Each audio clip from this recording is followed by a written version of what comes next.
What are you doing, Chris? Can you hear us, Linda? Okay. Yes, I can. Is Linda the only, And Luna's here as well. Yeah, I can hear you as Great. well. we're off to a late start, so, there's no need to hear from me. Jake, we have an agenda, we have public comments. We do. We get a full packed agenda with our consulting team. And walk us through what we're doing next. Yeah, we'll And jump. it's hard to believe that it's September 15th. Oh, I know, right? And this is, I believe, our 15th steering committee meeting. It is, yeah. We've had that in a while. Hey, you know, I can't see anybody. Oh, Oh, thank you for saying that. Thanks. Yeah, it's a little weird talking to a blank screen. So, let's have some benefits. yeah, I guess. It's just showing like a little icon with a green thing with the table. How's Here that? we are. There you are. Hello. Okay, that's good. Thank you. You do the wave? That's Okay, Jake, let's get. Okay, we're going to jump right in with public comment. So if there is anyone who wishes to speak at this time about a topic that's either on the agenda or not on the agenda, please use the raise hand function.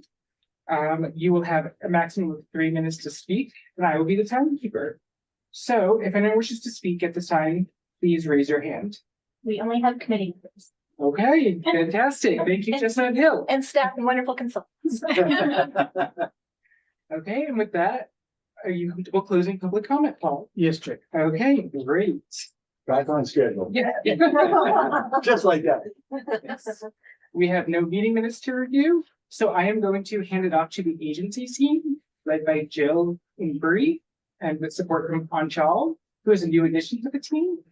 So welcome. Thank you so much. Just a moment, please. Jake, it's telling me that you've disabled participant screen sharing. Oh, geez. Even for co-hosts. Okay. One moment, we'll be up and ready. Are we going to- Okay. Oh, thanks. Try now, Jill. That worked. Great.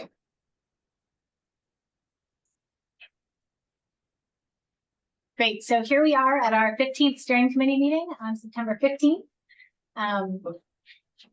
And we're going to dive in, and today is really a working session, we hope. We want to share with you some ideas and framing that we have for the upcoming fall public engagement with the community here to talk about the town's vision for this plan, as well as to really get some feedback about those future paths or the future direction.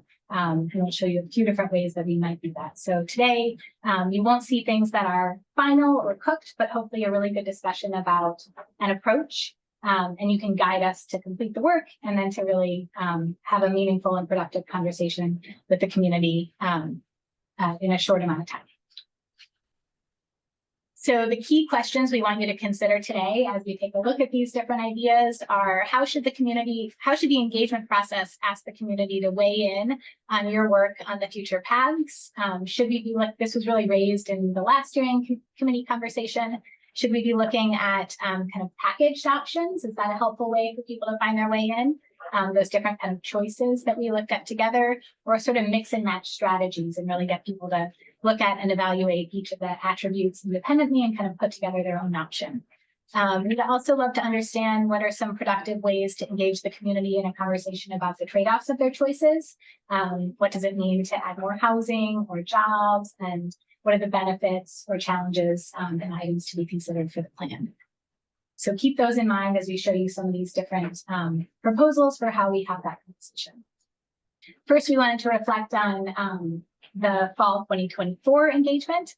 About a year ago's time, you may remember, I know many of you were there helping out. We had a really great public meeting where we really talked about kind of the conditions today within the town, and then looked a bit to aspirations for the future.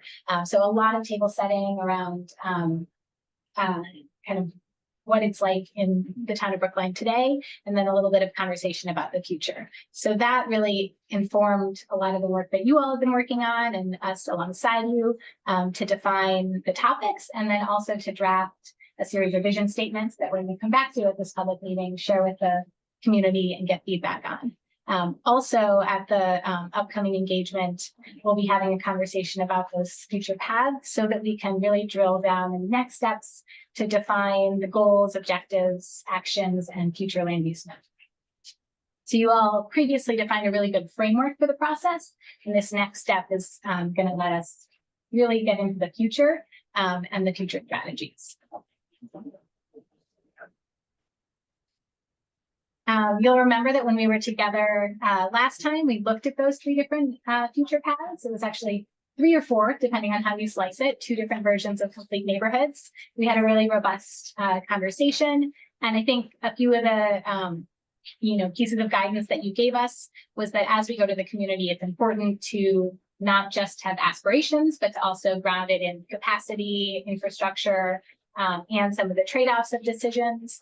And also to remember that Brookline is really diverse in terms of place across the town. And so growth and change approaches might vary widely across Brookline. And that's a part of the conversation we want to have together with the community to look at different areas and consider different opportunities there. So your feedback today is going to really help us figure out, are we on track to meaningfully do that, or do we need to make some changes, and how should we do that? So looking ahead to this fall, just to set the table with kind of the how, I think last time we had both an in-person workshop and a virtual workshop. And we'd like to offer that again so that different members of the town can meet us in the way that best suits their needs. We know the fall's really busy, so we'll host again an in-person opportunity for people to come together with their neighbors, as well as that chance to meet online. We'll also be putting together an online survey that people can take anytime, share around. So if you can't make either of those particular moments, people have lots of opportunities. You can keep that survey open for probably about a month after the event and continue to get feedback. We'll be putting together too a meeting in the box so that it can kind of, there'll be pieces online that give context to that online survey. And we've heard a lot from you all that a lot of this work needs context and needs explaining. And so people could decide to go deep and learn more, and those resources will be online for them. Wait, can I ask a quick question? Yeah. I'm sorry to interrupt. No, no. So when we did the initial engagement, we went out to BHA and we tried Mhm. extra hard to reach individuals that typically we wouldn't engage. Yeah. Are we gonna go back and try to do that again? Yeah, so I think the idea is those tools, and Jake can speak more to this, but those tools will let that engagement to continue to lots of different audiences. Okay. And then also we hope that some of them, some of the folks who are harder to reach and we haven't heard from yet, we can get to come to the in-person workshop or virtual workshop. So we'll work beforehand to spread the word. We'll be working with Brookline Interactive Group to do another video that can help do that, as well as some flyers, social media, and email blasts, but still could circle back after. Okay. Yeah. Bree, could you explain more what the meeting in the box is? I mean, I understand what the online survey Yes. is, the in-person workshop, the virtual workshop, but what does that consist of? Yeah, so I think it's still to be defined exactly, but it basically means that that you can take a miniature version of the public meeting with you to some of these other meetings, like with the BHA, and they could have a similar type of experience. They would have all the tools that they need to understand, do all the learning that you would get at the public meeting, and also participate in the activities. So anyone could take that, or who would take? Anyone who wishes, yes. Yeah. That's what You could go to the senior center. you'll be doing That's that 3%, I'm sure. Yeah. Yeah, so that can be just another way to kind of have it take wings a bit. And, Okay. is there another comment or question? Yeah, in the same vein, is there thought again of, and it didn't quite work out that way, but of ambassadors, who were empowered to carry the box around, or is it not? Yeah, I'm not sure the status of that. We didn't have great success with the investment. We didn't last year, no. No. I think Yeah. this year So we'll- maybe anybody should carry a box around. I But I think the Yeah, I think ambassadors, ambassadors are self-appointed. Yeah. I think the ambassadors were used to reach hard to reach populations. I don't think we structured it, there was a time when we talked about town meeting members could take a meeting in Yep. Fox, neighborhood associations could do that. So is there any thought about kind of organizing that or setting a goal? We want 10 or 15 of these meetings in a box. I think that would be great to talk about. Goals haven't been set around that yet, and I think we'd love to, so maybe we can add that to our list of questions for the end with this group, kind of what do you think will be most successful to reach people, what would take root, with the ambassadors, we sort of ended up rolling that into the small group discussion, so it still had a home, but it wasn't something that was as ongoing. So I think it's a great idea to think about what do we pick up now. And to build off of that, Susan, I was speaking with Janice Kahn a couple of weeks ago now, who's part of the BNA, and she said they're excited to engage with us, and they will engage through the meetings in a box. It will go to the town meeting listserv, it'll go to community groups, churches. I have a list of about 100 organizations. That's that we great. reach out to. That's great. Okay. And Linda has her hand up. I know she has strong thoughts about this. Hi, Linda. Go ahead. Lynn. Hi, yeah, thanks. No, I was just gonna throw another idea out to consider as we're thinking about this, and that would be, could we have some kind of map-based online functionality? I know it's gonna depend on what the questions are that we want feedback on, but I just know that a lot of people respond to place-based questioning and place-based identification, for instance, pointing to their neighborhood or someplace they'd like to see something or whatever. I don't know how it would be structured, but that's why I'm throwing it out now so that we can That's a give it great some idea. thought. Yeah, Yeah. that's a great idea. And I think we just used that for the Blue Bike. So Mhm.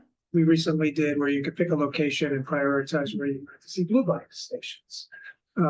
Right, that's really helpful data. And I want to also just endorse the whole meeting in the box and working with BNA and trying to really get out into the neighborhoods more than we have. I fully support that. Keep going, Bree.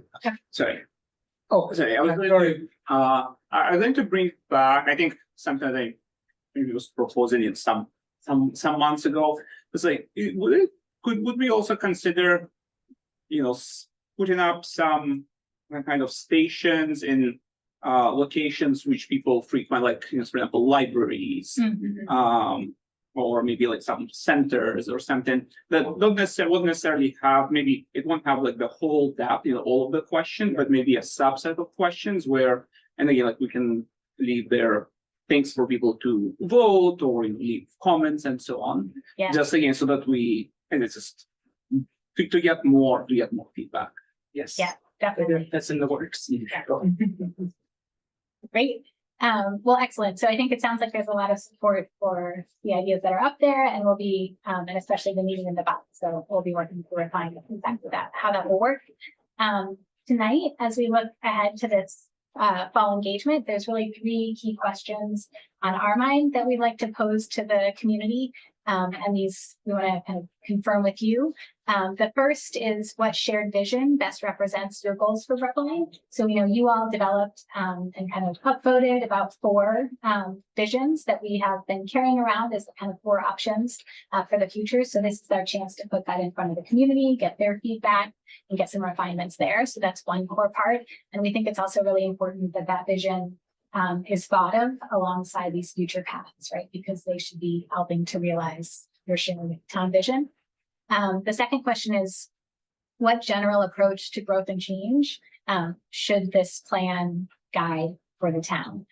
So that's looking town-wide and thinking about kind of asking people to get the pulse of the overall amount of growth and change, both for housing and jobs. We've put some numbers out together. We've looked at them. We'll use those as context, and you'll see in a moment how. But that is a question that we want to get some feedback on.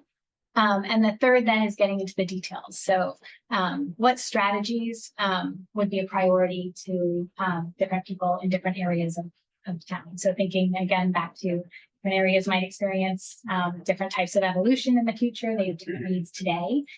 So we'll be able to look in a place-based way and think about those strategies, not as one size fits all, as appropriate to different areas.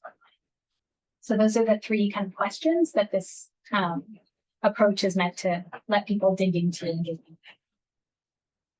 Great. Angela, I'm going to turn it over to you. Oh, sorry about that. I missed the finger. So are these suggested as the 3 kind of top line questions? Yep. Yeah, that's what I thought you were saying. So where I'm sure the answer is we haven't gotten there yet. Yeah. But how does the weigh-in on the alternative paths fit into these questions? That is the big question. So these are the top line questions for the community at the fall meeting. Your question, I think, is our big question to this group tonight. So we're going to show you a few different options and get your thoughts. Were you here for the last, not the last meeting, but the one in person? So I think there was a pretty healthy discussion about if we put alternative pathways in front of the public, there's some concern that those things actually have names to them. It actually is biased, right? You say, well, this is, I forget what the names were. If you can remind me. Complete neighborhoods, healthy economy, sustainable. Yeah, so, and the attributes are below those. And what we heard at the last in-person meeting was that there's many of the attributes from the various pathways that we'd like you to assemble and take the best of multiple things. So instead of actually presenting, these scenarios, you present the attributes and let people rank whatever method you would use to select those to prioritize, and then you come up with something versus something that's made. I think that's kind of where we were. Yes, exactly. That's the big question. That's the big question. Yeah. And we've taken a pass at a couple of possible answers. So Ansh's going to walk Does through. that make sense? Yes. Okay.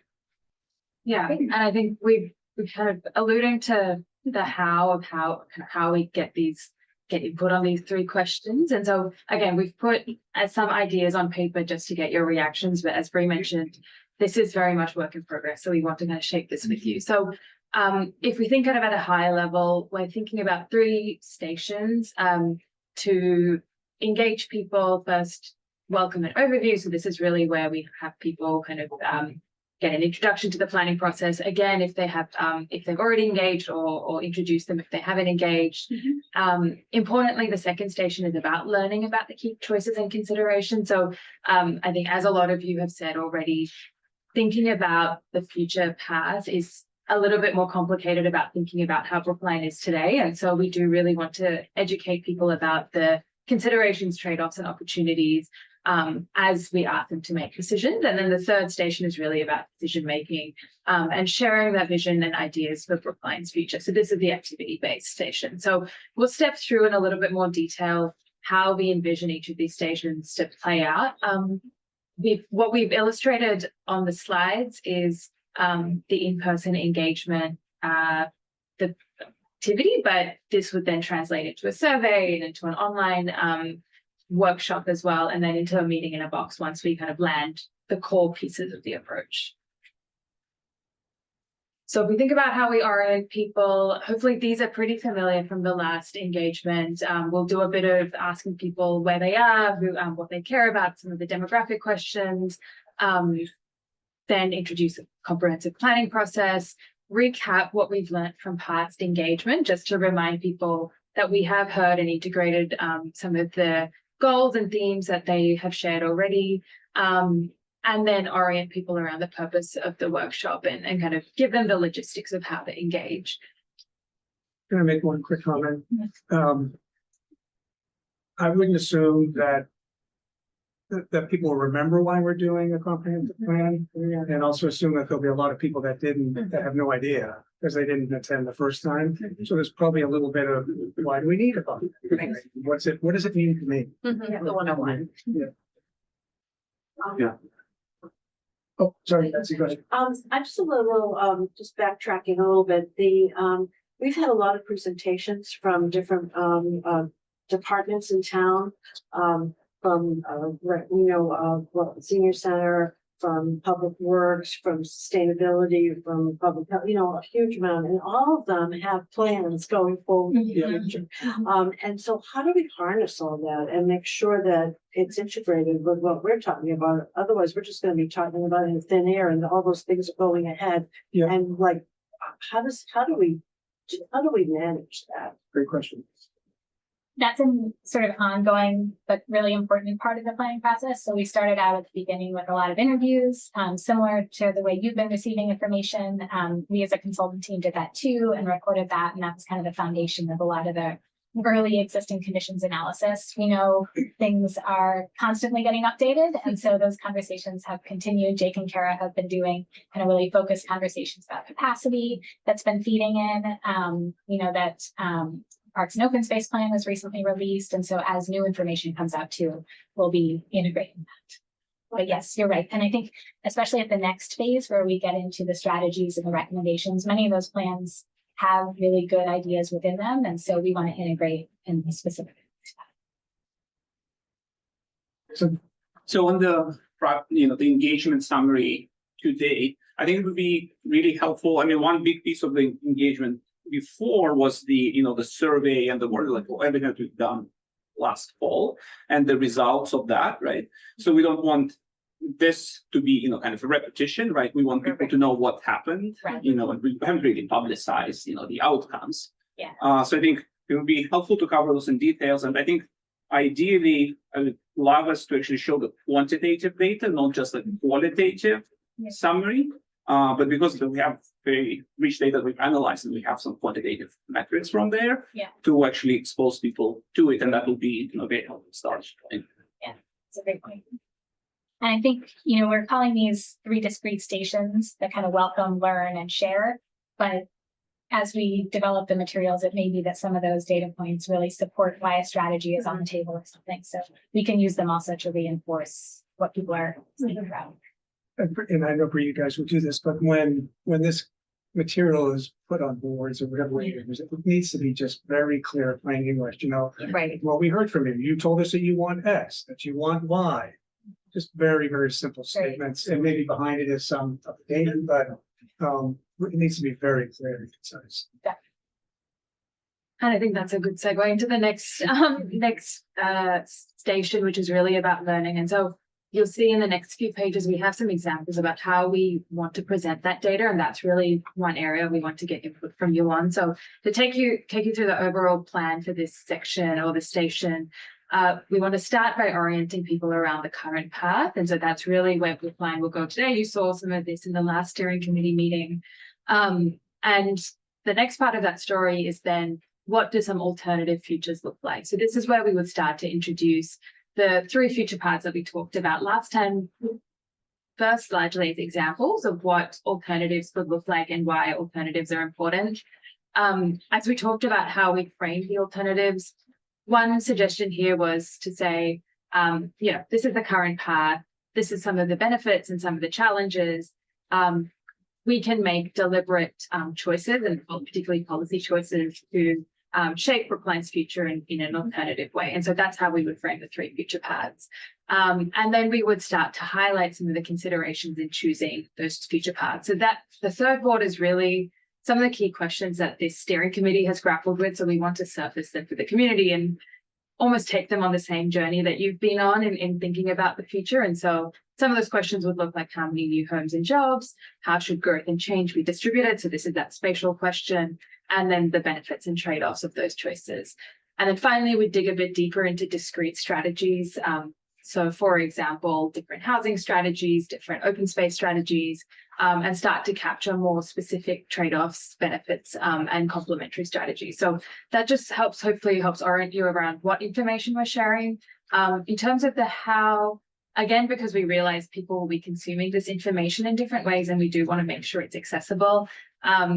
We've discussed a few different mediums to express this information. So obviously there will be boards, also a video that, for example, in an in-person session would be played on loop so people can watch the graphics, for example, play out. And then a 1-page pocket guide that people can either pre-read online or pick up and carry around with them through the session. And again, would love your feedback on how we can communicate this information as well.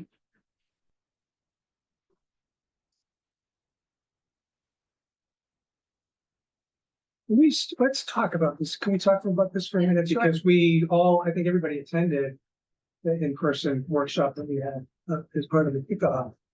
How do people feel about that? Did it work? Was it, did we get enough engagement?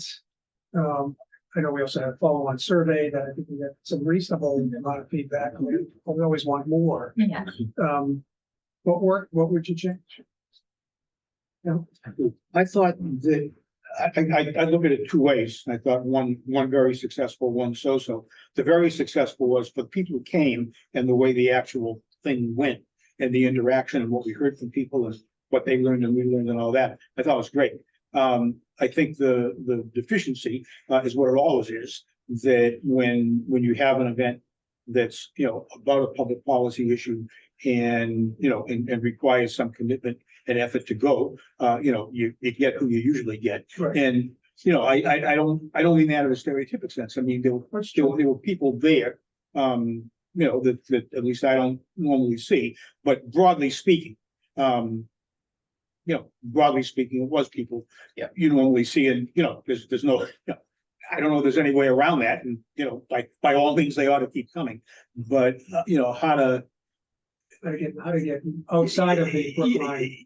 How to expand both the number and the footprint of who attends, I think should be a priority. And, I at least felt that until we had the online survey and got, not only more numbers, but, Yeah, that was good. it seemed pretty broad. I mean, until we had that, I would have said, oh, the engagement, with the two things together, I thought, that's what I thought. That's what I thought of the workshop. Being there, I thought was very interactive and informative. I think I had exactly the same experience. I thought the presentation was really good, having us at the different boards to interact with people there was a lot of energy in the room, and the demographic was limited, right? Remember, we had the dots on Right. ages. Yeah. I think that's why we can use the meeting in the box to target more people, right? We can really think out loud together. There are 100 potential groups. Where do we want to target as priorities to make sure we're hearing from young families, et cetera? We can target the demographics that they're just not going to come to the meeting. They put their kids to sleep at 8 o'clock and they're just not going to be able to get out in the evening. I know there is some, I'm gonna get the name all wrong. But there's some engagement, social engagement technology that's being used. It's been used in other countries, right? I forget what it's called. There's a few different platforms. Yeah, but Yeah. that really help get feedback, right? It uses a bit of AI to help rank things and, move questions forward. But, there are a lot of people on social media. I'm not talking Facebook, but Yeah. in WhatsApp and these other platforms where they're very comfortable engaging that way. And it can be done pretty quickly and broadly. I don't know how, I have no idea how you manage it or how you Yeah. control, the sample where it's going, but it is potentially a technology that we can use to help expand feedback. Yeah. Go ahead. Yeah, I agree with you. I'm also, I'm always talking about what about the 20% and then 30% of the town's population were over 60 who are not gonna engage in that way. Some of them won't, Yeah. some of them will. Yeah, They're all monolith, as you know. yeah. But yeah, I mean, this also needs to be So we can't, rely. meetings in a block and paper and going. Yeah, we're gonna really need to do that. I had another question I know we had a lot of discussion about the 3 paths. Because as a group, nobody liked the 3 distinct paths. We kind of wanted, we wanted something that wasn't clearly those 3 paths. Yeah. Because there were things that overlapped and things that were. Well, they're gonna get to that. Let's just, let's close the loop on Sure. feedback from the last meeting. Does anybody else? Oh, Linda, go ahead. Thank you. Didn't see Yeah. you in the corner. Yeah, I know. I'm starting to realize I'm gonna maybe have to holler, but anyway, so a couple suggestions I have for just looking at the stations and what we might think of. What I think is missing here was I finally went back and really studied that challenges and opportunities analysis that you guys did early on. I was in the hospital. I was completely out of it, but there was so much. This to me kind of describes what it is we're grappling with, and it might, if there's some way of summarizing some of the key points of that, because it kind of helps bring people through the process, the thought process that we went through, I think it could be really helpful. Yes, it's adding another thing, but I think it's more meaningful even than current path. And just generally, I'm kind of having a problem with our and I don't know what to do about it, but right now we're facing so much uncertainty in the world and the economy and just about everything. And it seems a little preposterous to be just cheerleading for growth and change and not realizing that the rug could possibly be pulled out completely from just about everything. So, it's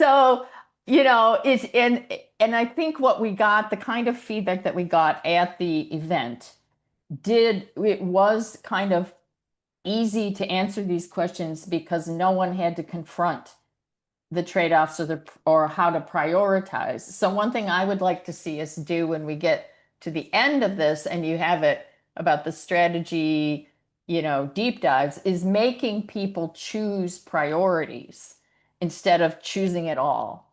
Or, because then people have to really get into thinking about the implications and what matters most to them. So those are my two big suggestions, the adding something about the challenges and opportunities, and because that's just like the planning basis that we're working from. And it's more meaningful to me than, say, understanding what's in the current path, because there's nothing cast in stone about the current path because it's based on these projections that are now much more suspect than they would have been. So anyway, that's it. Yeah, I think that makes a lot of sense, Linda. We talked a little bit about this, that instead of having the survey or the engagement where people have a choice and have to educate them about the consequence of that choice or the trade-off, Yeah. just doing a bigger picture education piece at the beginning, which is what I think Linda just described. And that's something you'll be touching on later in the meeting. Yeah. Okay, super. But I think it's a good point. We could, That's why I'm not asking. to the left of the current path, we could have another prelude to that touches on the challenges and opportunities. That's almost Brookline today. And what are some of the pressure points or trends that could be some of those broader things? We know you brought up social media and technology, and what does that mean for community and things like that. So there could be some provocative questions in there. Yeah. Yeah, I think another point, I agree with what's been said, and I think it would be really hard, like we say 3,000 new people, or 5,000 new people. I think it's really hard for anyone to really understand what that means. And, people will still try to take some guesses based on who knows what, but it's very questionable, like how informed that will be. In my mind, I think we will be able to get much more informed opinions if we get more specific. If we ask people about specific areas and what they would want, what kind of change they would want in a specific area, or no change, right? Because people are very familiar with their neighborhoods, right? So I know, like I live here, I'm very familiar with, like the Cypress and Route 9 intersection, and they have some strong thoughts about it. And I'm sure other people may have some strong thoughts about that as well. Where, like different people, I think, could imagine different things happening there, versus just asking at the level, Brookline overall, are we going to add 2,000 or 5,000? Well, I think that gets to what Linda had mentioned about maybe using the mapping technology to say where would, in past specific areas, growth and whatever. I don't know how you'd ask the question, but people can certainly relate to their neighborhood. Yeah. Which is whatever. Yes. Okay, Bree, we're gonna keep moving. Okay, so that sets up Learn. I think just to wrap up Learn. Yeah, and I think we are preempting some of the very artifacts I think we put on the table. So I would hold those thoughts because I think that's exactly what we want some feedback on. But just to bring some of these boards, for example, to life and what kind of information we'd share. I know all of you have the packets on hand, so you can look kind of to this page or the page following if you want to look at one piece a little bit more closely. What we envision sharing in more detail, for example, about these alternate future paths, is sort of what you saw last time when we talked, a discussion of place-based strategy and approaches, a conversation about what this would look like on the ground. So for example, section drawings to show how this would manifest in the built environment, and some sort of articulation of the impacts. I think there's a question here around whether we quantify them kind of more specifically, or we want to provide a more abstracted sense of impacts, and then a more detailed articulation of trade-offs and benefits. So I'll just read out some examples of what we have here. So for example, as a reminder, we talked about this particular path called Complete Neighborhoods, which was really about creating housing and distributing housing throughout the town. As we shaped this particular future path, I think we were capturing some of the feedback from previous rounds around preserving neighborhood character and scale while adding housing options and supporting diverse lived experiences, particularly multi-generational living, aging in place, and the new residents who might look for a variety of housing options. And then the trade-offs here would be really the implications of distributed growth, so impacts around housing and transport and mobility and transport costs, and then also impacts around what is possible when you're not using inclusionary zoning and not building out, rather building out. So I'll pause there just to give you a sense of the kind of information we would be looking to communicate at that station, the learning station. Again, I think there's a discussion around whether we communicate it at the level of the future paths that we discussed and the complete neighborhoods, healthy economy, sustainable community. There's a world where we rename these future paths just to separate them a little bit from the values that they would articulate. But really, we would also present these as examples of what potential future paths would look like that start to educate people about the trade-offs and benefits. Maybe we keep going so they see what it's being used. Oh, Linda, maybe that's a new hand. Linda, Yep. do you have a question? Marissa has her hand up too. Okay. So why don't we let Marissa go first? Hi, sorry I'm late. I had a couple of comments. I think as I'm looking at this, I kind of want it to be more like, explain it to me like I'm a 5-year-old, because, like many of us are professional planners in this room and we understand what this means. But like, for example, like I would say might increase transport costs. Like, do you mean like my transportation costs? Do you mean like the town's transportation costs? So being like really specific about that. And then I think also like explaining like even what the orange is, like I can infer what you mean because I'm a planner, but not everybody is going to be able to do that. So like I think even things like as simple as like explaining like, oh, we might add a floor to a residential building to add more housing units. I think that would be helpful, like little call outs or something maybe. And the other thing I would say is that my experience going through a 2.5-year planning process to update our campus master planning at work. Somebody remarked to me at the end when we finally developed renderings of what it might look like. And they're like, oh, this is what it was supposed to be looking like. And it turned out that they had no idea how to read the maps. They didn't even really respond to the axons that we did with lots of call outs on them. So it's just like, let's be prepared for a wide range of ability to interpret this information and kind of prepare accordingly. I want to follow up with that. Thanks for bringing that up. And it's a really helpful comment, which speaks to a little bit about what I've been wrestling with about naming things and keeping it so high level. I do like and tend to lean towards very simple questions. Do you want to add a floor, or do you want buildings to be 10 stories or 12 stories? Right? Do you want higher density near transit and less park space? I mean, just really clear choices. And maybe the different categories that we're looking at, housing and commercial and whatever, versus, and I'd love to hear from others about how they feel about the naming of things. Does the naming of things somehow sway I've always been a neighborhood guy. I would lean towards neighborhood, but there's stuff that's in the other scenarios. I go, boy, I really want that too. I think I know this is the core thing you're trying to get at, Yes, but I think we just heard it. A little bit about how to do that. and I think at this moment in time too, at the Learn Station, one of the things we'd love your feedback on, maybe after we get through the activities, is sort of how do we represent the really good work in grappling that you all have done so far around the future paths. And so this Learn is a little bit of table setting about sort of that process too, without leaving that behind, but it may not necessarily be the way the community engages with the content. So want to figure that out, I think, together. I think Linda had a question or a comment. Do you want to take that now, or do you want to? Linda? Yep, I'm here.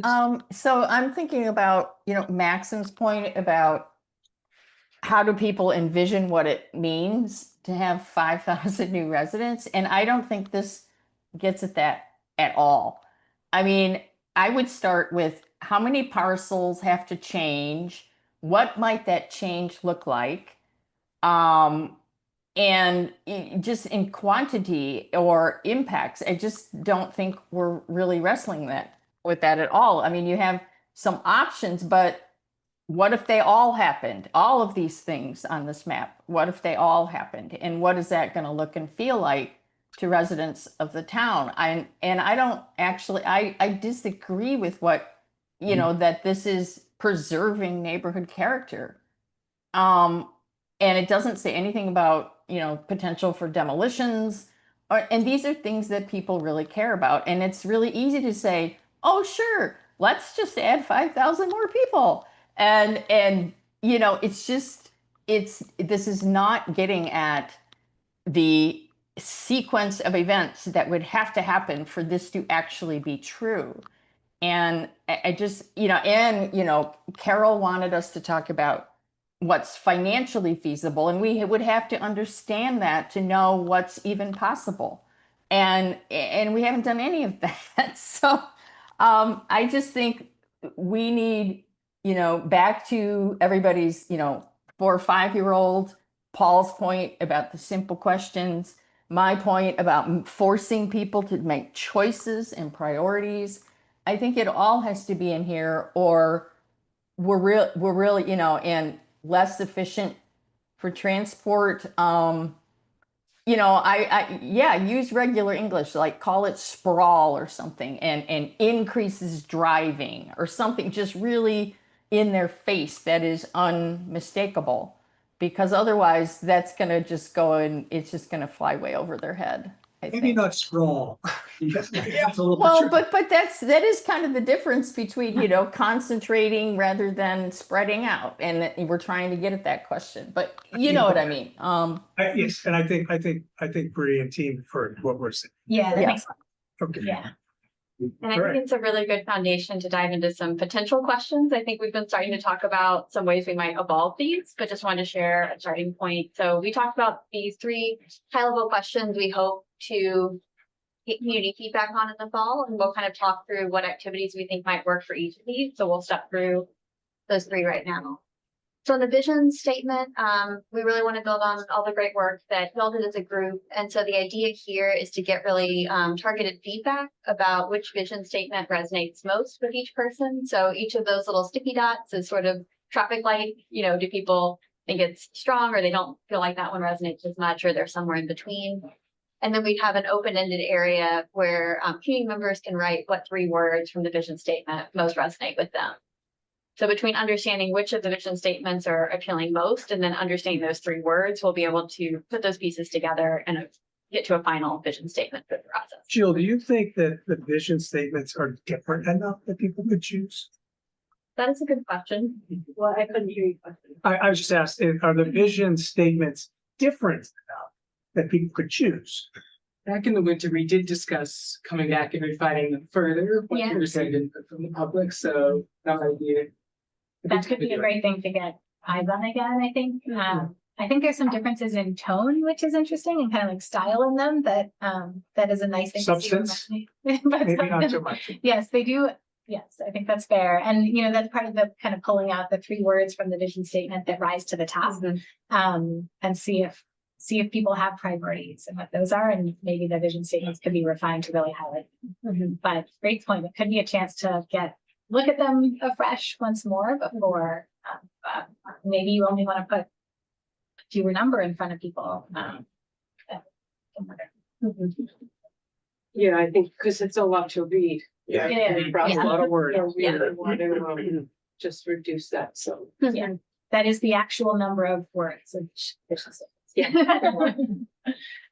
Quick question for you. Richard, Are we having them do a survey that will feed up into a particular vision statement? I'm not sure, but like if you do the survey, you answer this question, it takes you to another path that it takes into account the consequences of whatever, building 5,000 more residents, what's the result of that? And then that survey question changes at the next level. I don't know if that is something that you guys do with that. so the question is Because- different based on the vision that you've chosen? Is that Well, like the survey based on, it takes you on a path that either you end up in a particular Yeah. vision, based on your answers that you give. Like if A, then B, then, Yeah. Well, you're Future probably better photometric. explaining that than I am, but Yeah. it's like most of the people walk into the room, they have somewhat of an idea what goes on in the town, but they don't understand the complexity of how everything is so connected. And I think that's a little bit why in the kind of next exercise, we're still posing two options, one of which is just all strategies are on the table and we want to get people's sense of what they prefer for each area across the whole board. And then the second option is that there's somewhat packaged still through the lenses of those three future paths, because those have predetermined growth assumptions. And so it has the idea that only certain types of development would fit within certain. Or is it a survey like Paul, you brought up, was like the blue bike survey, where people vote on a particular thing so many times and then that particular Oh, blue yeah. bike station rises to the top as far as a priority. Yeah, Is that more or less? that's definitely an Yeah. online tool that we could look into. Yeah. But for this, we've tried to build it in, but in a bit more of a subjective, qualitative way, as people move. Yeah, we're this whole discussion right now is in a workshop, right? In Yeah. person, right? That's the context of it. Okay. Yeah. I thought- Same idea, though. We want people see the vision first, because we want that to get Yeah. anchored in their mind.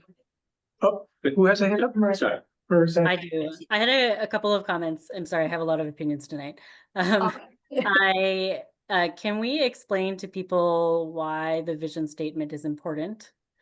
And then kind of related to that, I think it's important to point out to people that we don't necessarily know what's going to happen. So regardless of kind of which strategy we go ahead with, the point of this is to, if we think this might happen, to plan how it could happen so that it happens in the way that we want it to happen.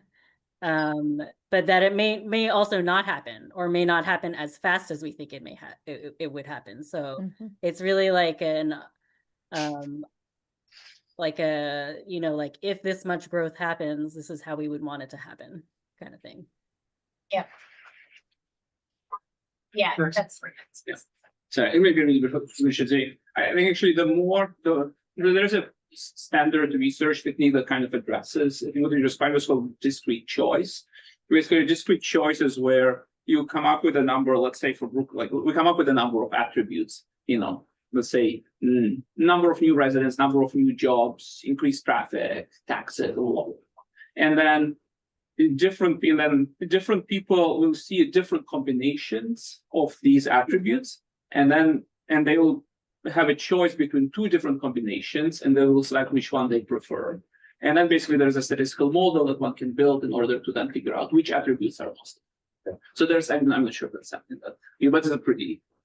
It's a bit, we have to have like all these, attributes figured out, Yeah. which is not so straightforward. But that would be- Numbers be the chief response, If we could but yeah, calculate their tax bill or their rent. Bonus too. we have lots of inputs. Yeah. Okay, thank you. All right. So the second big question is about general approaches to growth and change townwide. And so we've tried to boil down some of these key considerations into a series of maybe simple questions. We probably could keep simplifying a bit more. But the first one is about how much growth. You see we've got it more on a dial from a low, medium to high. spectrum, and the arrows there represent where the different future paths that they've seen might fall on that spectrum. So the blue line of complete neighborhoods, that one's showing the most number of new people moving to Brookline. And then on the new jobs front, you can see the red and green are both healthy economy and sustainable communities. And so those two have the highest number of new jobs. So people could basically put the green dots represent stickers that people have placed around the outside of that dial to say whether they think that Brookline's policies should kind of turn up the dial or kind of keep where the town is going in terms of population growth rates. And with this, we'll have on the next slide some of the information we think we would share with the community to help understand what are the implications of more and less new residents, more and less new jobs. What might that mean from many different points of view? The second question is more of a feeling-based question, heart and heartburn. When you think about increasing the number of homes and jobs in the town, what are the opportunities and what are the challenges? And we picture these being, really big posters that people, as they put sticky notes, they can see what their neighbors are thinking too. And then the third question, growth should be distributed ... evenly throughout the town in key districts and corridors or concentrated at transit nodes. And then the third station is going to drill down more into what it means in different areas, but this is just saying really big picture if you had to think about which of these matches your vision. Is it more about taking the same number of people and it's more even across town? Is it more concentrated or somewhere a little bit in between? Joe, can I ask a quick question about the term jobs? That's right. Did we get jobs as feedback? Or was it we want more businesses or more services? How did we come up with jobs? Yeah, so it's based on, the jobs is what the economic modeling around projections, that's usually the variable. Yeah. that is looking at. But I feel like what we've heard from people is they want to see more commercial activity to really diversify the tax base. Right. As well as I think you're right about the kind of retail and services. Retail and services. So the number of jobs is just confusing. Yeah. I think. I was feeling the same way, because, town has, a lot of people work at other communities but live here. Yeah. So the town itself doesn't, it's like the job numbers, it doesn't reflect the people who come here and live here. So, yeah, I think commercial activity is what we were all talking about Okay. in our meetings to make sure we had proper commercial distribution and services that had some jobs, but that's not major job growth. Yeah. Right. I'm not suggesting this, but could potentially be, actually I'm suggesting it. New businesses versus new jobs, is that? Commercial activity is a nice way to put it. Commercial activity. Yeah. Was commercial activity? Yeah. Yeah. Yeah, I like that. one Yes, too. I mean, we're hoping through mixed use, basically win on both fronts. Right, You know, right. more housing and more new business. Great. Linda Pelkey has her hand up. Thank you, Paul. Kara, she's the one who's monitoring it. She's. Oh, okay. Thank you. I feel like it's premature asking this first question, and it's the chicken versus the egg question that we keep going around on, but I just feel like people just like picking a spot on a dial is pretty much meaningless. I don't see how that, without getting all the way through this and talking about the pros and cons and the trade-offs and the priorities and what you're going to actually accomplish and what it's going to look like. Until you get then, that is a meaningless answer to get from someone. Oh, I want high growth. Oh, I can't even tell you what that means. So it just feels backwards to me. It's backwards. Well, raising a good point, but if it had some sort of proxy for a number, people are going to have a really hard time with the number, but they can say, they can understand what a lot more growth means or a lot more residents. If it's at 5,000 currently, it's less.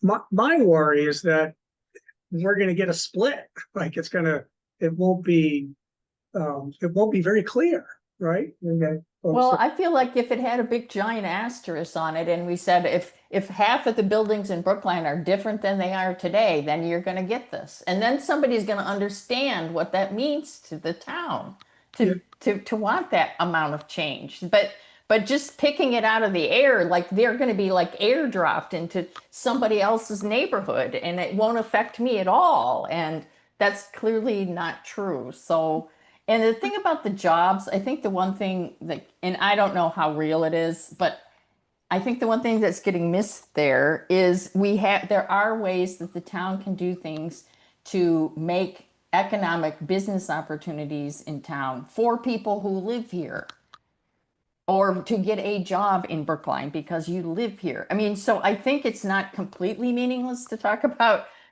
opportunity, economic opportunity. I think that if we did it right and we made, some kind of shared space that people could rent little stalls and sell their tchotchkes at, or whatever it is that we do that actually gives people in the community an economic opportunity, I think is still a valid thing to at least think about and talk about. So I don't want to reduce it completely to new stores. So, anyway. Linda, first, I appreciate your feedback. The comment about understanding impact, this keeps coming up. I mean, Yeah. It does. She's It phrased does. it another way, right? Yeah. Of what she's been saying, right? I believe she's saying this true. She has been saying this for a while, and it is very valid. I think it was on a prior slide. We just need to be very clear. I think that's the hope that that's what that learn section will set up Yeah. this conversation, and it can include Yeah. things that put that growth in context. Like we know, if we look back at the census Yeah. for the last 10 years of growth in Yeah. Brookline, that's about 5,000, right? So that's about the number that we're talking about at that higher end. We can look at that against. So Bree, one of the challenges from the last work, we saw people bounce around. They didn't go to the stations in sequence. Yes, They- yes. I would expect that some people may bag the learning and Yeah. just jump to the, right, and they Yeah. skipped it. Totally. So maybe So- we embed some of that here. Yeah, maybe because it's gotta be really brought important. forward, I think, is maybe Yeah. what Linda's kind of highlighting. Yes, maybe just, so just maybe to build up on that, maybe what would help if we do, we do this exercise, and we have some kind of, changes.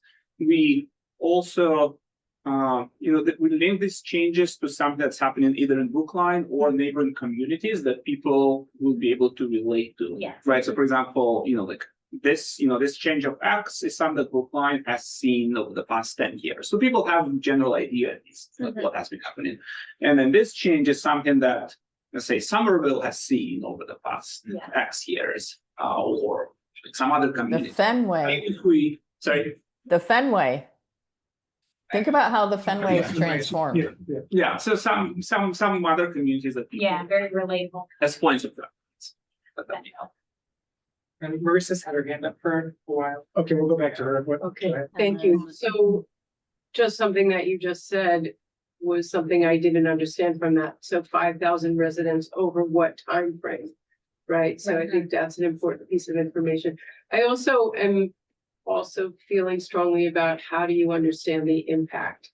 And so my mind is going in two places. So if we have 5,000 more residents, what does that mean in terms of roads, schools, sewers? Is there a way to create a composite number that says for each person, we're gonna have 1.2 whatever? And then I'm wondering if there's a way to put something on a small scale and give people physically, like monopoly houses, to say, if we have 5,000 new residents, so we're gonna take a neighborhood, an unnamed neighborhood, and say that's gonna increase the housing by X units. Here are 25 housing units, where would you put them on this map? So people can start to have an understanding of that and start to see, what does that mean for traffic? What is that, I think when Linda's talking about context, I think that's kind of, what's the impact, right? So it's like 5,000 houses on Common Ave. Yeah. Great. Most of us aren't gonna see them. And what does it mean for evenly through town? Like, is there even a way to do that? What would that mean? Yeah. Because I think that that feels a little bit confusing to me, because I don't think the market would evenly through town cause that to happen. So we've got to somehow balance what's likely and what interventions we can do to change what will happen if current trends continue. You're raising a great point. I think that what I keep hearing is, it's difficult for people to visualize what this thing means, right? A map doesn't get it with colors, right? If you could have a scenario, we went the scenarios route or a growth rate route, and you could actually have a virtual reality that you could drive down Beacon Street, or you could drive down Harvard Street, right? You could drive through Washington Square, and you could say, this is what the status quo is. This is what, medium growth, transit-oriented growth is. This is what high oriented growth is along the main corridor. And then you could even go into the neighborhoods and see that that one single family structure or 2-family structure is now a 4-5 family box, or whatever. I didn't mean to say that. A different style. But it is very hard to visualize what these choices mean through kind of just piece of paper. It'd be helpful to have some visualization.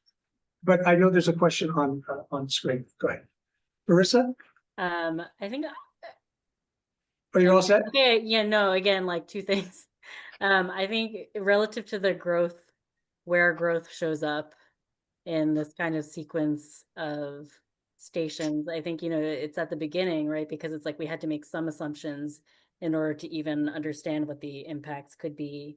But then maybe it doesn't appear until the end, once you have understood, like, even having it as a first box on this slide to me is the wrong order. And I would put it at the very end, because it's like, once you understand all the impacts and are kind of and kind of go through these trade-offs, that's when you would then say, like, well, then now I can choose, now I know enough to understand like what I would prefer relative to growth.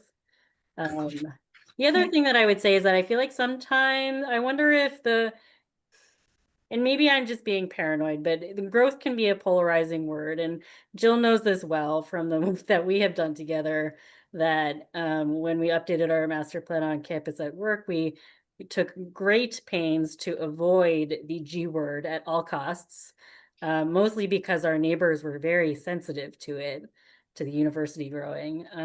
And I know it's different in a town where people are residents, but some people have negative and positive connotations and associations with growth. So we should just be careful. Do you have an alternative word you'd like to suggest? Not really.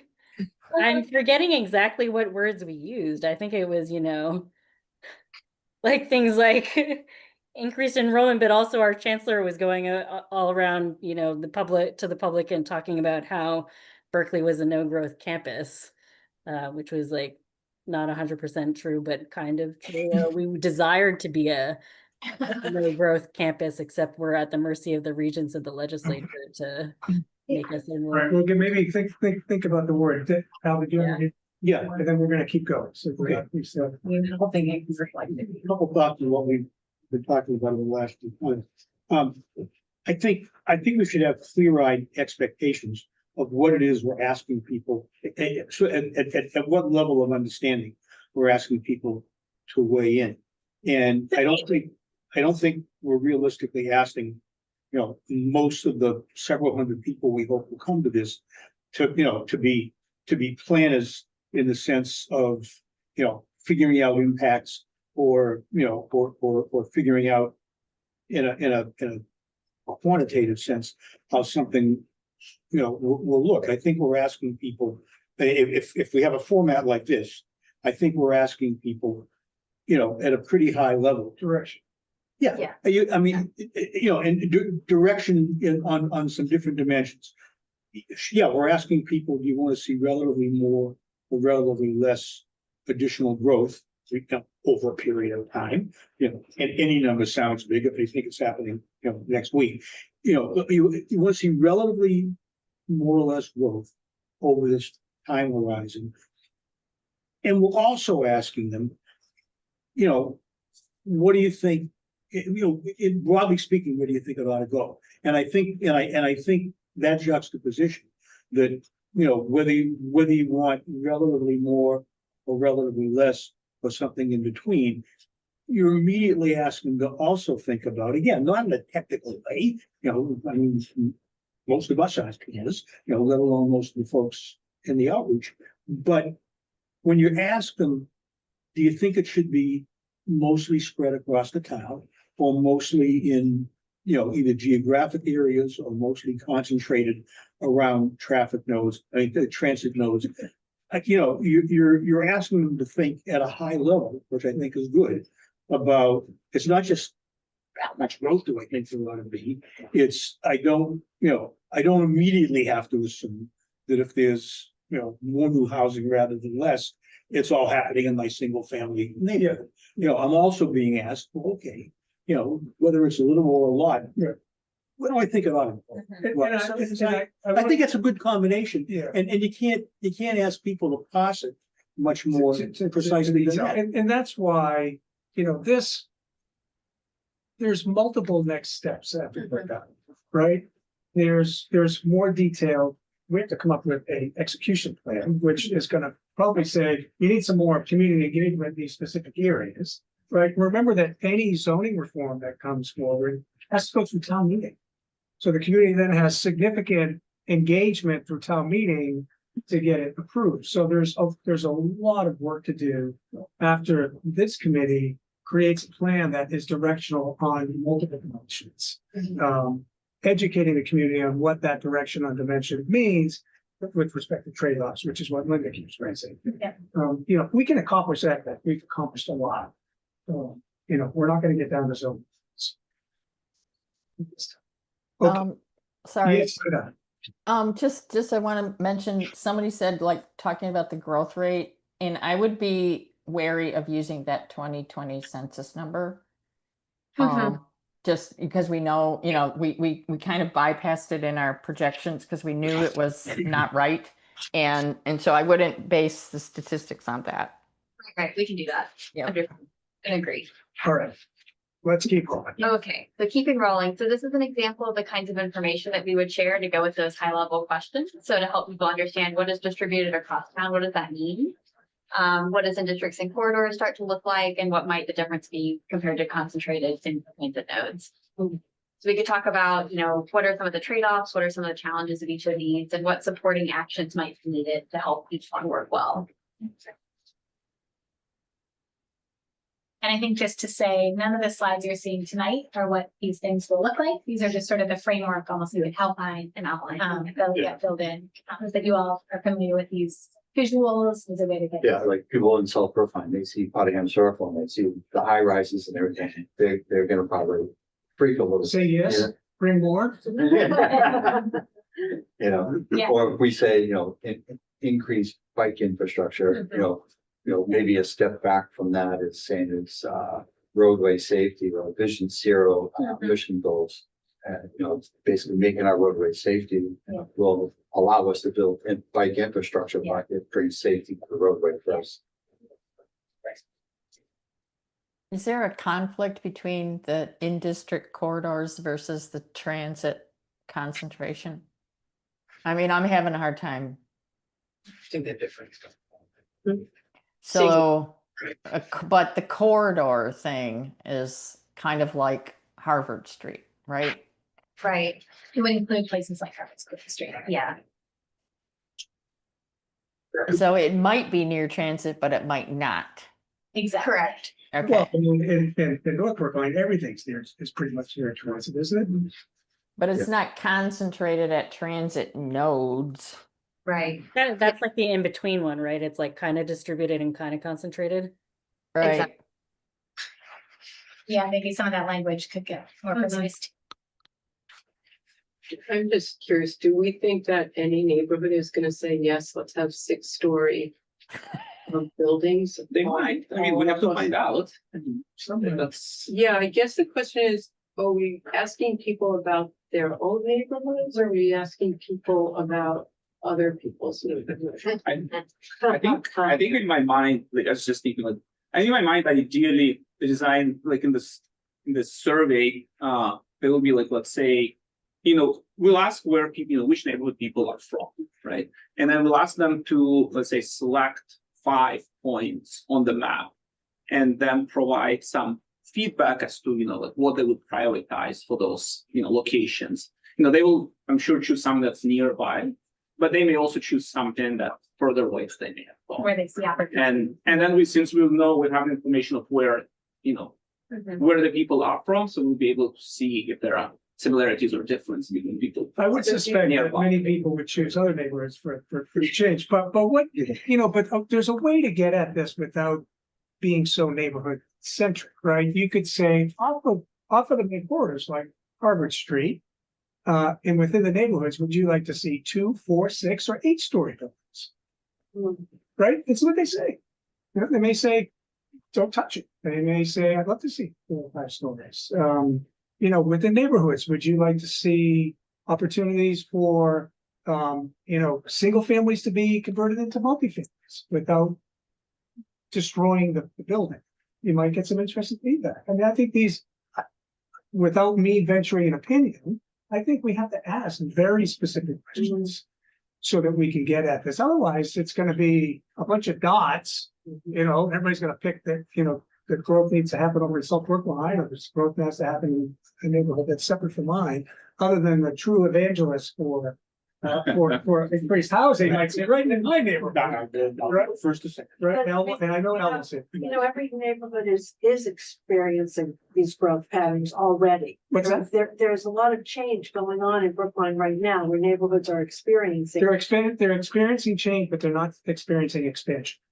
They're seeing existing structures torn down and essentially being made the same way they are, just very expensive. So that's what's going on. They're not really adding much more housing other than 40Bs. Okay. But outside of 40Bs, we're not adding more housing. And Center Street. We're seeing houses torn down and rebuilt to be very expensive units. But Even we're if not it adding- adds a unit, yeah, some of them add a unit, but. maybe but one, still, but it's But yeah, you're right, I didn't think. of it's it that teeny. way. It's not really. But like Sewell Street and St. Paul Street and what's going on right now, it's massive change. It's huge, big buildings. So it is happening. And Marion, Green Street, all of those streets are being targeted and redeveloped with massive new buildings. Center Street. So some that's people true. are experiencing it. So is Green Street, what's the massive new building on Green Street? There's just every single one of those 5 2-family homes that all were matching. They've all been knocked down and rebuilt in the last couple years. They're like 3.5 stories. No, but they're going into the entire rear of the yard. It's I more agree with- than doubling the FAR. But when I think massive, and everybody has a different definition of massive, to me, massive is that thing they want to build, 16-story building. That's massive. But anyway, I hear what you're saying. I think there's just a way to ask very specific questions so that we can get that type of direction of feedback from people. So it's a great segue. Okay. It's getting more specific. I don't know if we're gonna get quite specific enough, so it'll be good to get y'all's feedback on that, but. turn it back over to Yeah, Angela. I think this is a good place to kind of start looking at the specific detail, because I think this is starting to get at what you're describing around having people articulate their vision for particular parts of Brookline at the strategy level. Would you want to see single family homes, 1 to 2 story, 2 to 4 story, 12 story buildings? Maybe to kind of shed light a little bit on what we're also trying to solve for in the engagement approach. As you have started to raise, there's a lot of information we want to provide people and a lot of particularly complex decisions we're asking people to make. And so we are also trying to balance how much we ask people to provide input on at this particular engagement and how much information to hold in their mind. So I think that's just something to keep in mind as we kind of go through this engagement, because as you kind of described, Paul, we can't solve everything in this particular engagement. So there may be some questions that are still left on the table to ask down the track. So with that in mind, once we ask people about their general ideas on where Brookline as a town should go, we then turn to what they think about specific strategies in particular areas of Brookline. And this is where we start to have options around how we present those strategies or those ideas. So there's a world where we say, just pick from a set of abstracted strategies like housing, commercial, open space, mobility. And there's also a world where we curate those options or strategies into buckets or value-based options that start to reflect our future path. So what that looks like in practice is, if we go to the next slide, maybe just to orient you around how we've thought about segmenting Brookline to think about those place-based strategies. Rather than specific neighborhoods of Brookline, we've taken it up a level to areas, and these areas really reflect both parts of Brookline that have similar character or density, also kind of hold some of those commercial areas or corridors so that we can ask people, you know, in and around Harvard Street, where there is Coolidge Corner and Brookline Village, what would you like to see? And similarly, in the kind of southern part of Brookline, where there's Route 9 and Chestnut Hill, what would you like to see? Those are kind of buckets where there are similar experiences, similar development. So that's just to give you a sense of how we've segmented Brookline through place-based inputs. Again, you know, we've taken a first pass, so this would be one of the places where we'd ask, you know, more detailed feedback as well. And then for each of those areas, we really ask people to weigh in on what a future would look like for that particular area. So again, you know, we'd ask that question around where does change happen, and is it distributed throughout that area, or is it concentrated in particular nodes? And then what specific strategies do you want to see? And then to the point around prioritization and having people really engage with the fact that there are constraints, we want people to express their priorities. What are the top 3 things now that you've told us all the many things that you'd want to see? So I might just step through one particular example just to bring it to life a little bit. So for example, in the area of Brookline that has Coolidge Corner and Brookline Village, would you like to see all the change distributed throughout the neighborhood or the area, concentrated within Coolidge Corner and Brookline Village and along Harvard Street, or concentrated specifically in the transit node in that area? And then, you know, maybe you'd like to see accessory dwelling units and high density housing in that particular area you've picked. You might want to see office and mixed use, more tree canopy, and a shuttle service. And then we'd ask people to say, of those many options that you've picked, what would be the top 3 if you could only have 3? In each bucket. Across all of the buckets. Across Yeah. all of the buckets? Only 3 choices in them. The bottom part of the slide. Yeah, you just need to make that clear. Yeah.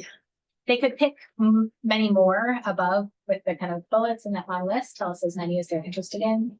We could talk about if we should constrain that, but at the bottom, we're just asking your top 3.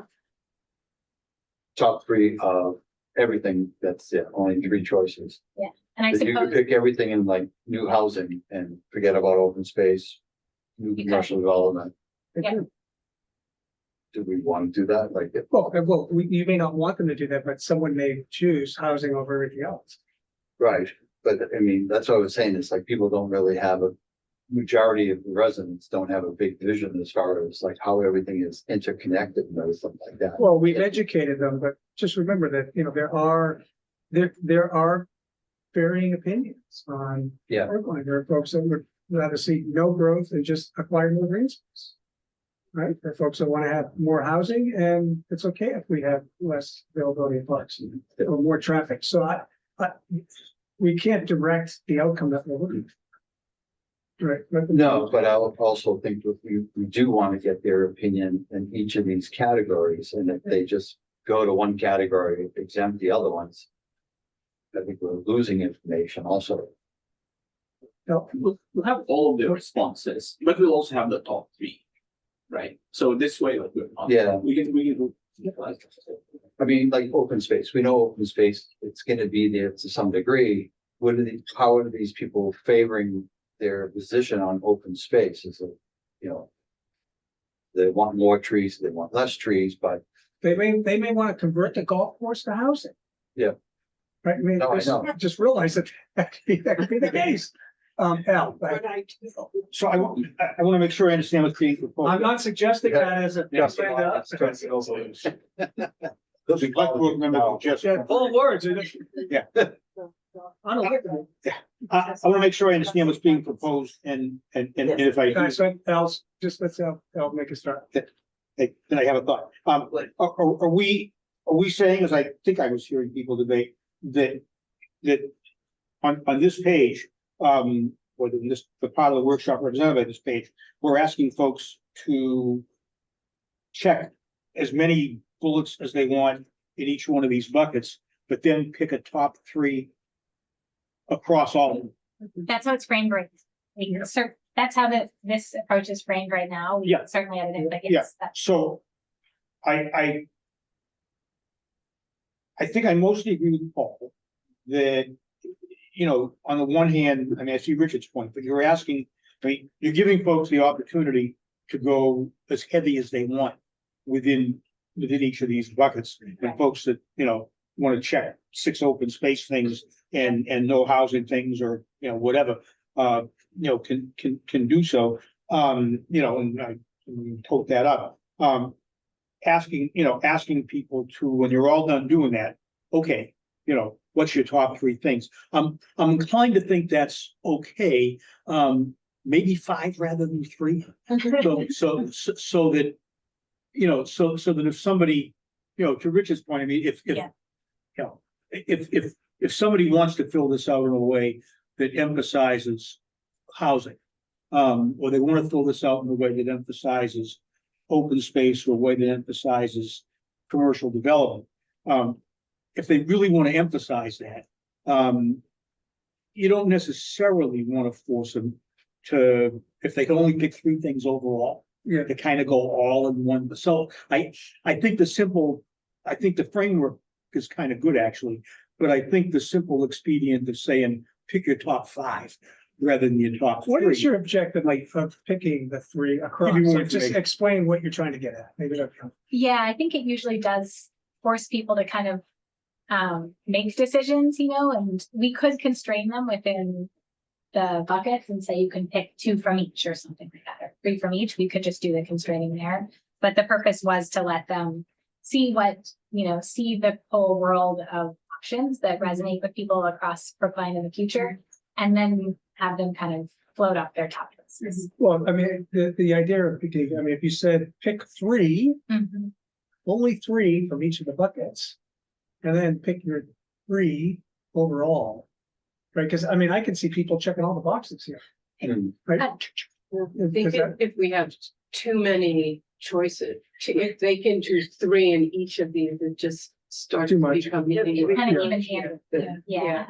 By the way, it's just the nitpicking, but Yeah. you know, you've got as the city grows, Brookline's a town. Sorry. Oh, yeah. And people are gonna say, oh, no, we What is don't. wanna that? be in Good the city. catch. Right in the detail. I guess the other data we would get from asking people to be kind of across all of these options is just comfort levels with strategies. And if we kind of really summarize the 2 pieces of data we're getting from here, one is just what are you comfortable in general in terms of strategies? And then if you were to have constrained time and resources, what would you really like to see to move the needle?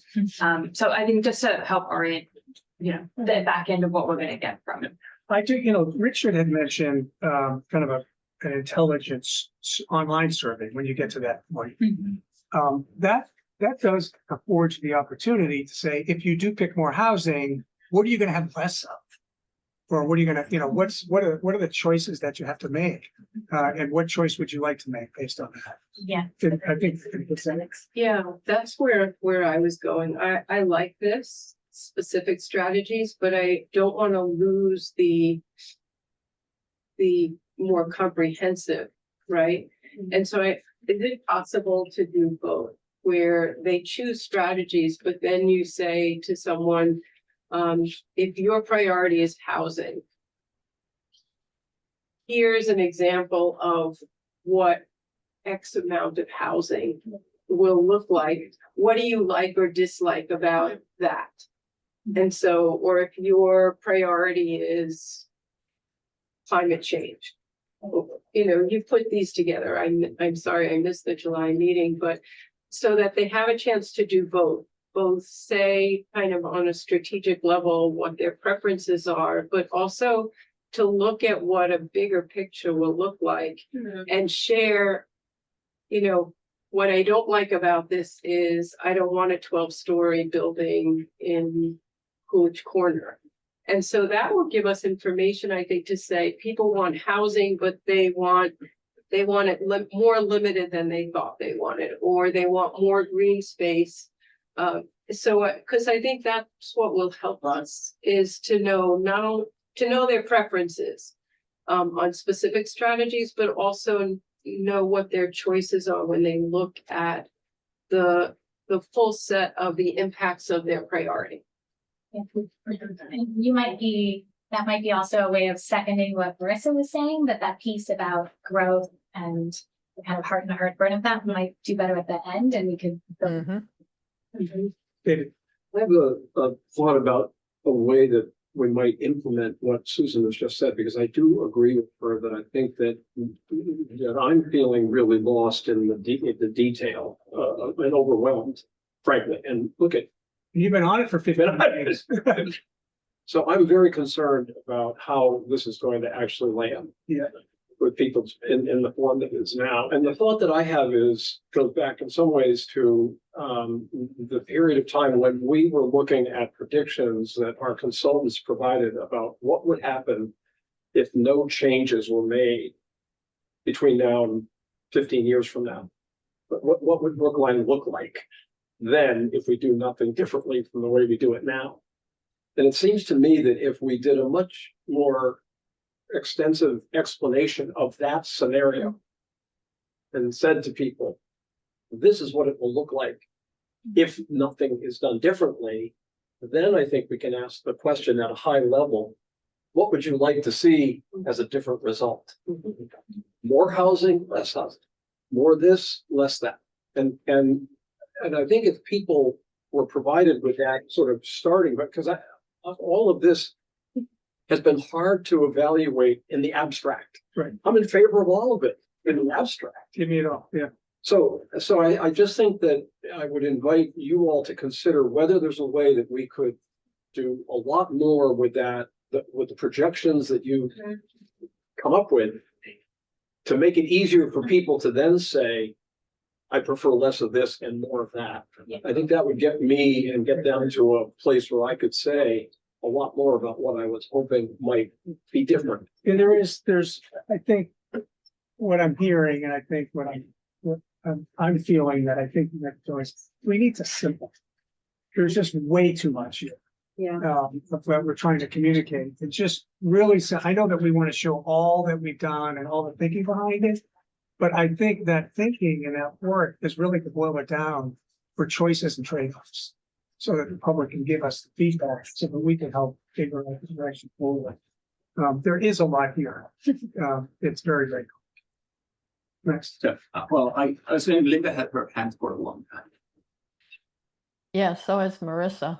Okay, I maybe. can't see hands from here, but go ahead. That's what Maxim. Oh, okay, all right. So I guess I'll just take a shot then.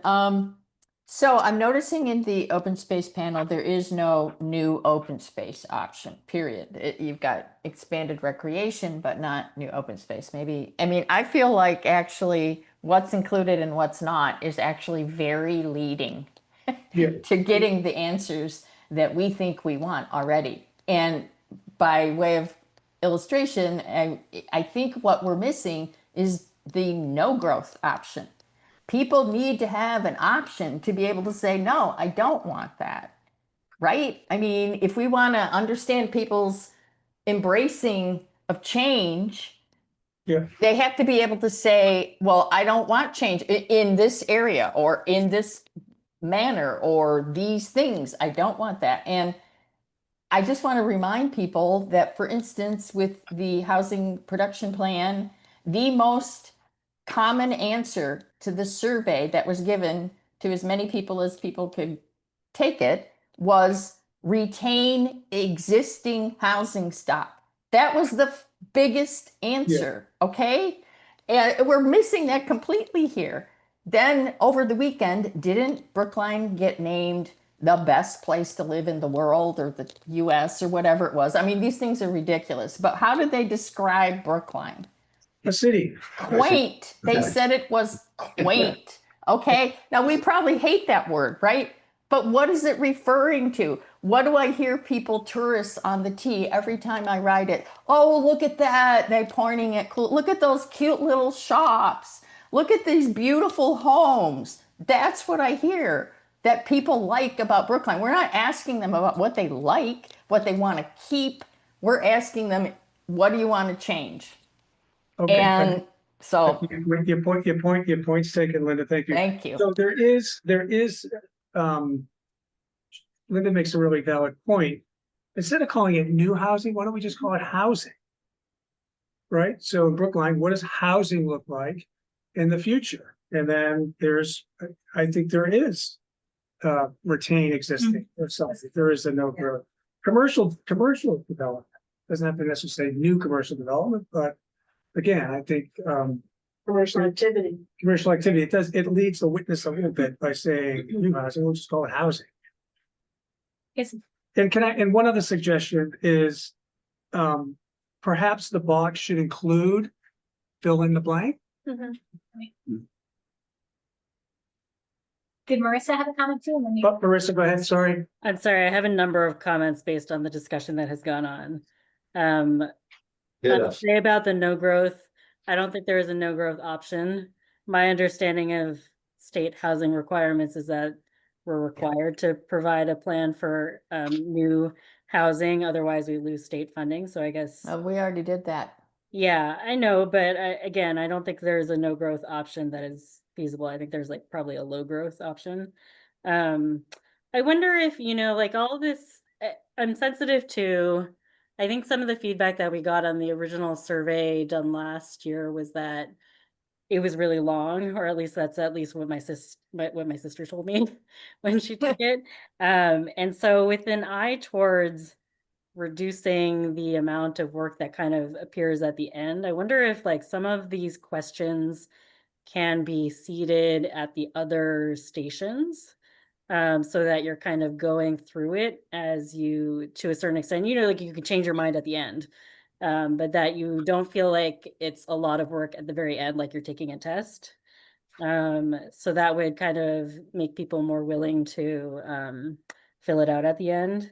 If they're kind of filling it out throughout, it's like having quizzes and instead of like one big test at the end. I also wonder if so we could ask relative to the prioritization.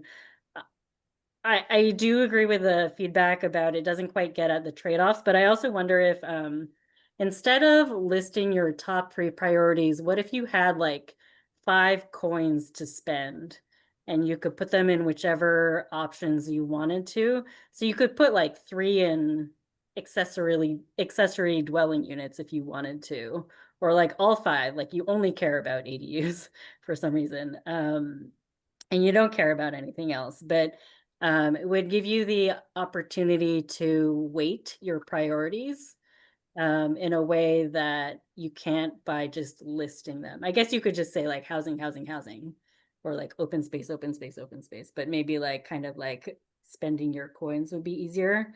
And then just the last thing that I wanted to point out is that I see a lot of words here that are planner words, like placemaking, like a layperson is not necessarily going to know what that is. Or like improvements to existing parks, like what kind of improvements, or even like in the growth will be distributed, like in key districts and corridors. We kind of covered that in one of the other stations, but like, what do we mean by key districts? So I wonder if there is like a glossary, or if there are like references back to the boards or the pocket guide, like where to go if you wanted to remind yourself like what we mean by expanded recreation facilities. I mean, okay, that one is like self-explanatory, but like expanded urban forest, like what is an urban forest? So I think we just want to be sensitive to those terms and make it easy for people to remind themselves what it is without feeling like they don't know what they're looking at. A crazy thought. Yeah. As I hear this, there's a lot here. We went through a lot here, really to get to this, which is the meat of it. right? I mean, there's other stuff around what growth scenario do you want but ultimately it gets down to where do you want to see that growth? And how do you want to, what are the attributes? What does it look like for housing, commercial, open space and mobility? I almost feel like there's 5 stations or 6 stations, an introduction, and then each one of these could potentially be their own station, right? Housing is its own station, right? Commercial development could be its own station, and you go that way. But just thinking, allow focus to simplify it is very. It is. On that hand, then if you want people to think about trade-offs, maybe you want them to think about everything in the same place. But I do agree that this to me is also like the key part of the survey. So if we want to like sacrifice anything or reduce, I would reduce in other sections, because I think this is where we will get the most actionable data. And I think but my feeling is that in order to make it more useful, we'll have to make it more granular than those 5 areas. And I mean, we can't, because people may have very different opinion about Coolidge Corner versus Brookline Village versus Route 9, like Washington Street intersection. So I think it would be more useful if we have more granular areas, but then, people, we have to ask them to select like up to 5 different areas, and then they will go through this exercise for those 5 areas. But if you, I'm just thinking out loud here, if each area was a station, you could ask for the attributes of that. So for housing attributes, what are your choices and where? Right? You do the same thing for commercial. What are the attributes of commercial and where? Open space. Where do we need more open space? Right? Is it additions or is it acquisition? Again, I'm trying to get to the point where if this is what we're asking them, if this is the most valuable input, we should focus on it as much as we can. One thought I think that came to mind, I think just to respond to both of those, if that's Yep. okay. I think we do like the idea of people considering housing and open space and commercial activity together as part of a complete neighborhood or area or town. So I wonder, but I really like the idea, and I think Kara said when we came in to make sure it's fun, of kind of simplifying and really focusing on this particular part of the process. Jill's searching for a photo right now, but what we've often done is sort of have like these game boards. You could imagine there's almost 5 stations max, and we can talk about the areas too. But imagine if we did think these areas made sense, each area could be a table, and then around the outer edge, what we were doing here was this was a totally different scale and question, but with asking people to prioritize and kind of like vote. So it's very simple, very visual, very community, because you start to see very quickly where the jelly beans step or whatever, and then in the middle, you can be looking at the details of place or having people add comments to specific places in that area too, that gets more granular than the bigger zone. I think we kind of wanted to move away from existing boundaries or pit neighborhoods against each other or that type of thing. So that's why you were seeing this kind of rolling up a little bit. But if we had that bigger map that they could interact with, they could do that too.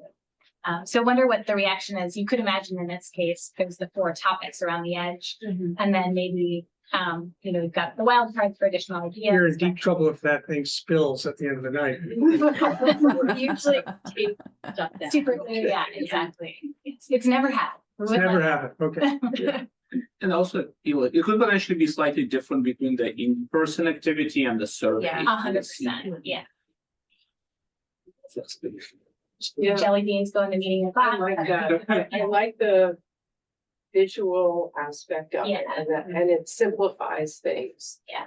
So is the idea you'd have a different color for each of the housing, right?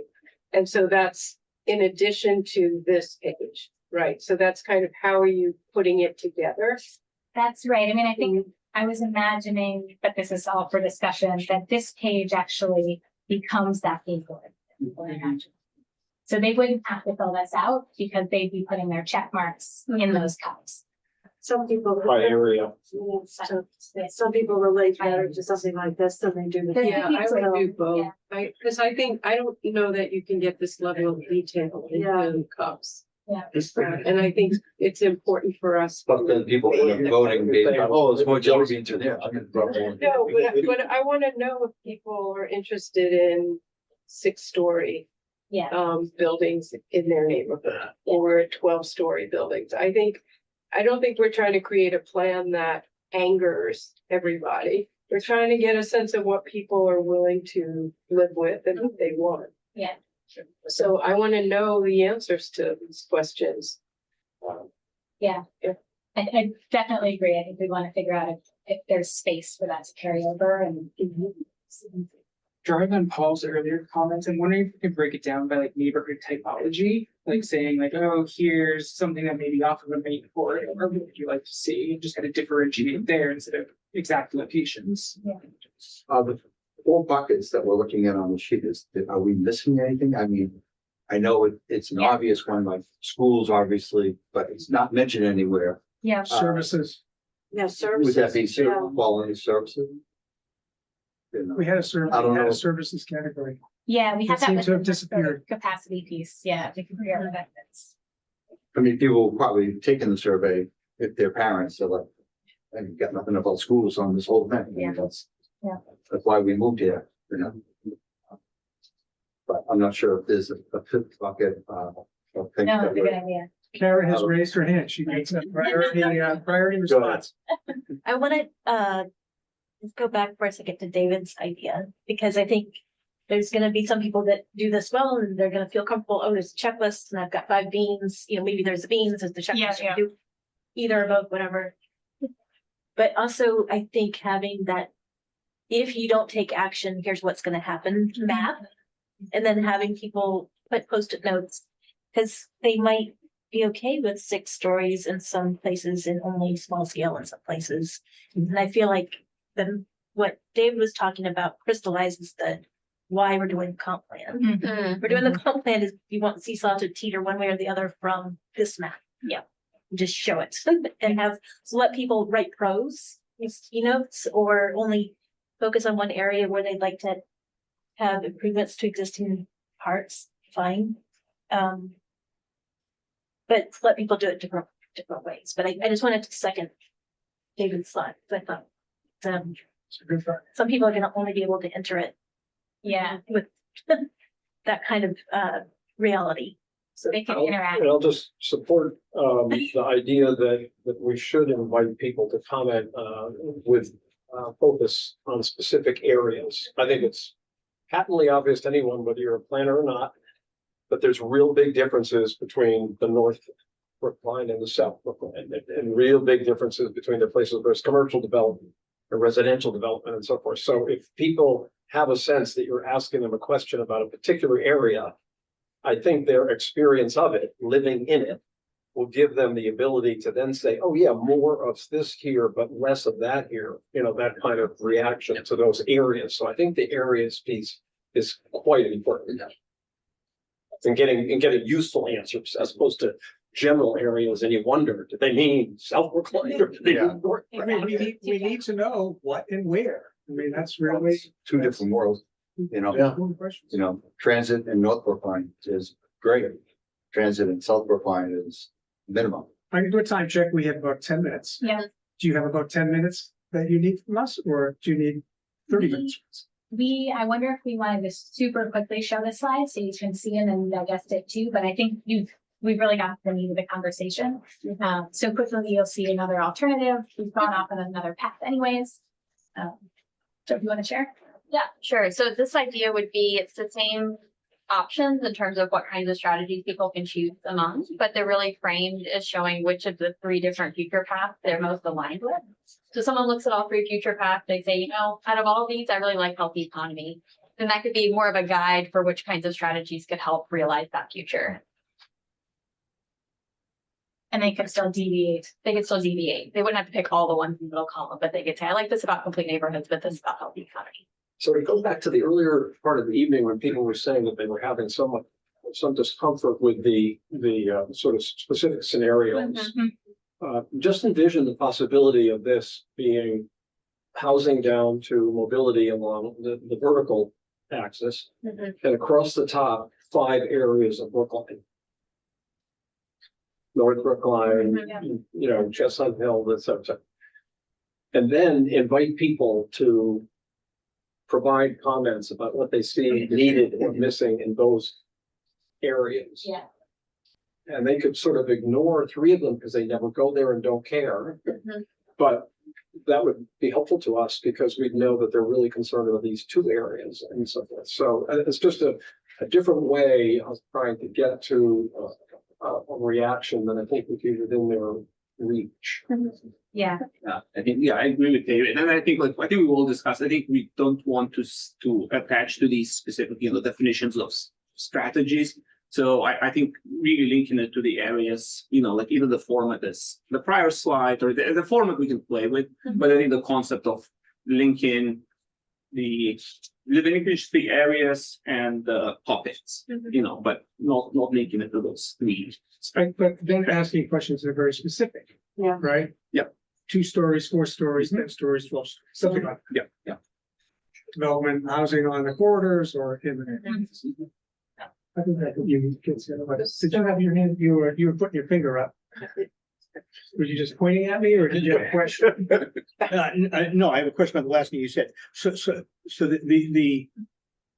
mean, this whole question of how to, we've got an implicit matrix here. We've got topical buckets, we've got geographic areas, and we want to get at both of those, and we want to simplify, and that would be a great challenge for these guys. But the last thing you said, were you suggesting that we ask those specific questions by area? Perhaps. I think, even by area, I think we need to get to that level of detail and the area is a context, a construct that people understand. So yes, I think I am. Yeah, I guess I'd agree, at least to some extent, in part, because that's, how people think, or you'd want to encourage it, but also, I mean, if you ask questions, you want X or Y, where, X sounds like less and Y sounds like more. And if you're not asking that in a geographically, differentiated way, if you ask people, do you want to see 4-story buildings or 8-story buildings, no one's going to say 8. But if you ask people, do you want to see, however you ask it, do you want to see relatively taller buildings in the middle of the business districts? Some people will say yes. Yeah, okay, we can get to the point of how to phrase the questions, but I think if we're going to have some reasonable ability to understand impacts, right? Infrastructure, schools, whatever it is that we're looking, we have to do it right here. Yeah. It's the only way that we can do it. Susan, I know you had your hand up, and then Liz had her hand up. Susan. So I just try and be clear.